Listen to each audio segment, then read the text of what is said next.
I think every parent, at some point has to feel some sense of guilt.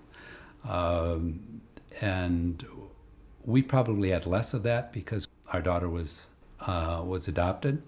And, if one is saying genetically there are issues here, that wasn't a piece of it.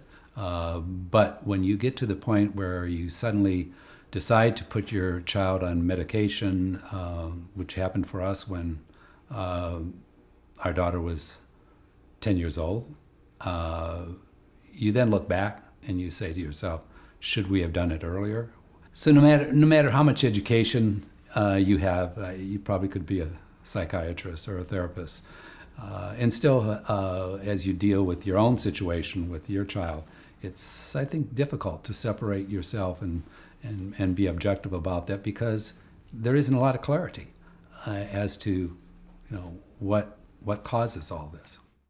There were times when I felt I needed to explain to people around us our daughter's situation because I knew they were reacting. They had to be. An example would be our daughter going to a next door neighbor's house and walking down the basement and exploring with never knocking on the door or whatever. But in her mind, that's all she had in front of her. She didn't consider the consequences. She didn't consider the bigger picture because for a person with ADHD, they're going that way. And so that was her activity. But of course it had a social impact and with us, with our neighbors and the like.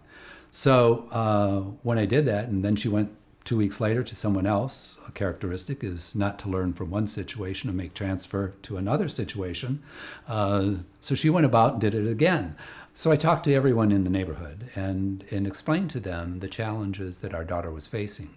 And in doing so, found that, of course, they had relatives who had faced similar challenges and were very, very supportive of me. But I think that if you hold it all in, you're going to be a very lonely person and would probably not be a good choice.